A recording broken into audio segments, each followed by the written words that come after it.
Sonic the Hedgehog, an alien from another world, is hiding on planet Earth in a town called Green Hill, dig the reference, when he's discovered by Dr. Robotnik. On the run with no idea how to navigate the Earth, Sonic teams up with Tom Wachowski, Green Hill Sheriff, and together they embark on an adventure to stop Robotnik and collect rings. Now, I know what you're thinking.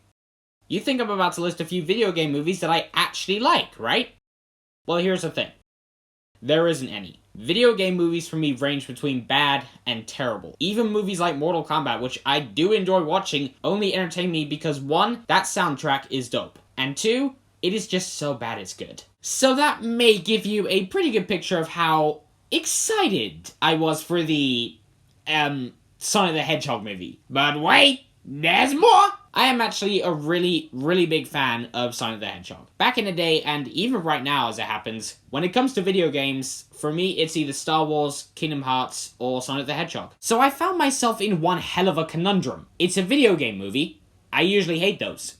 But it's Sonic. Then the first trailer came out, and I had nightmares for weeks. This original design, this thing is the only thing I could think of that was genuinely more terrifying than cats! It is honestly so disturbing with the way it moves and the freaking human teeth! Oh my days, I can't look anymore. I'm sorry, just cut away, cut away! But then, in a very surprising move, the filmmakers actually listened to the complaints made by the legions of fans and actually went back and changed the design to a more game-accurate looking Sonic. Usually, I hate it when this happens. I hate it when studios or filmmakers are forced to change things purely because of a fanbase backlash, because I think it takes away from the filmmaker's creativity and vision.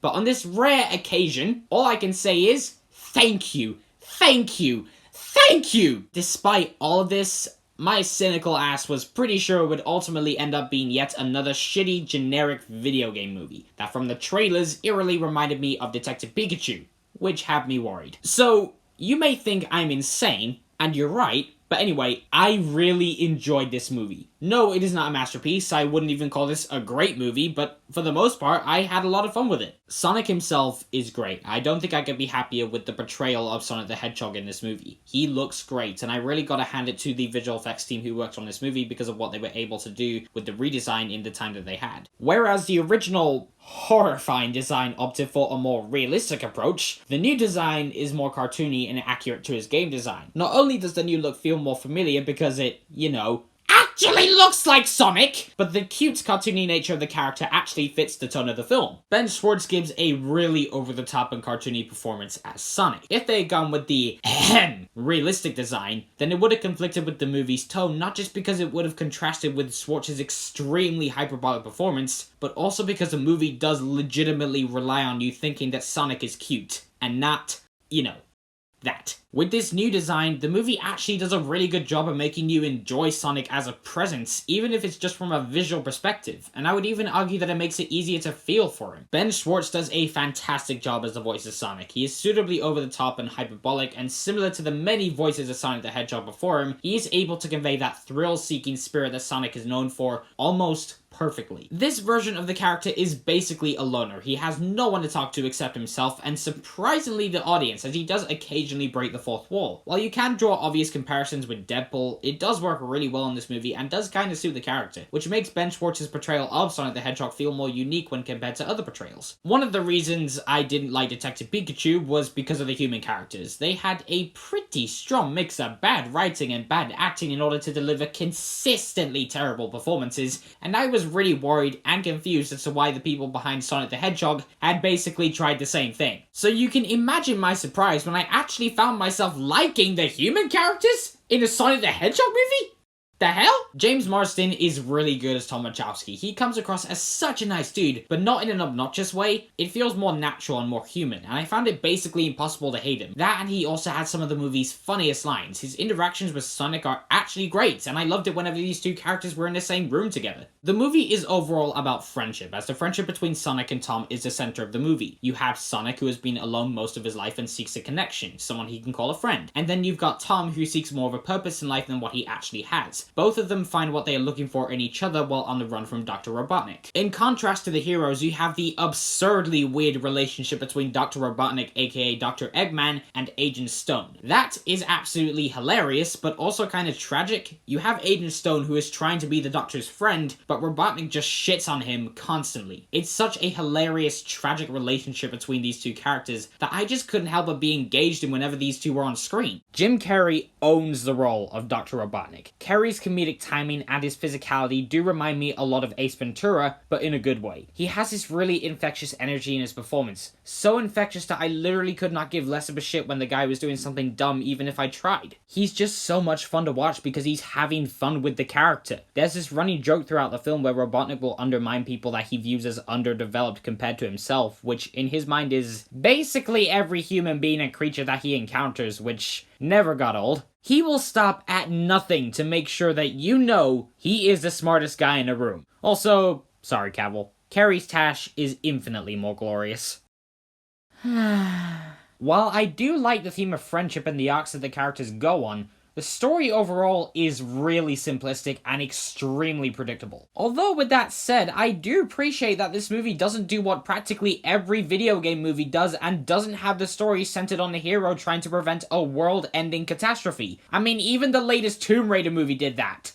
Tomb Raider! Sonic the Hedgehog is basically an hour-and-a-half long cat and mouse chase between Sonic and Eggman, and I'm totally fine with that. But ironically, despite the story's simplicity, there are things that happen in character choices that just don't make sense, and as a result, the story feels messy and at times even a little disjointed. Some plot points are just addressed and then completely forgotten about. I mean, Tom Wachowski is labeled as a terrorist, but then immediately after, he's wandering around in the open in front of loads of people. Because I guess he just forgot that he was labeled as a terrorist by the government! Also, let's not forget about all the people that he interacts with who either didn't watch the news or they just forgot that he was reported by the government as a terrorist.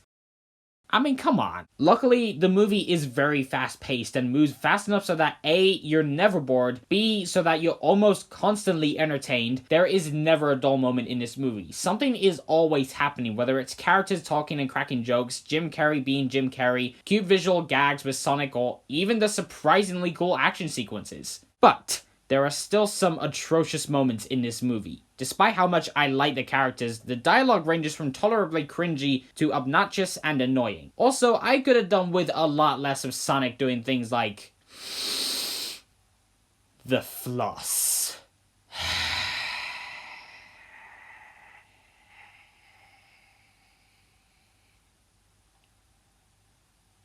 The action sequences are very entertaining and very well done, but none of them really evoke a strong sense of creativity. Two scenes in this movie are directly inspired by the Quicksilver scene in X-Men Days of Future Past, where Quicksilver shifts things around when running. While I enjoyed both of those scenes, I just couldn't help but feel like I've seen this before, and the fact that the film uses the premise twice doesn't really help either. It just comes across as unimaginative despite how enjoyable the scenes are. But at the same time, when you've got a character that is well known for his super speed, like Sonic, why wouldn't you do it? The problem is just that it's been done so many times. X-Men did it twice, Justice League did it, and we haven't even gotten a Flash movie yet, and even fracking Angry Birds did it! It's gotten to the point where it's becoming a tired movie trope, which is sad to think about considering how mind-blowing it was the first time it was used in X-Men Days of Future Past. The movie does succeed in being a movie for Sonic fans. There are countless references and Easter eggs to the Blue Blur's 29-year-old legacy, which I absolutely love. But I swear this is the last one. I do wish the music sounded more like Sonic the Hedgehog music. There is one rendition of the classic Green Hill Zone track used in this movie, but other than that, the score for this movie is basically a really generic and forgettable action movie score, and it just felt like such a missed opportunity. Overall, I did enjoy this movie. It was certainly better than I expected. It's cute, funny, occasionally pretty awesome, and the cast do the best job they possibly can. While I still have a lot of problems with this movie, I can safely say that this is without a doubt the first video game movie I've actually enjoyed for some of the right reasons. No, not a great movie, but as a Sonic the Hedgehog fan, I was pleasantly surprised. Sonic the Hedgehog gets a 7? Yeah, let's roll with that. Sonic the Hedgehog gets a 7 out of 10. So that was my review of Sonic the Hedgehog. I do hope you enjoyed this video, guys. Thank you so much as always for watching. But before I go, I would just like to ask you guys, What did you think of Sonic the Hedgehog? Did you think it was good? Did you think it was bad? Did you think it was somewhere in the middle? Please give your thoughts down in the comments down below, and I will indeed see you guys in the next one. Until next time, take care.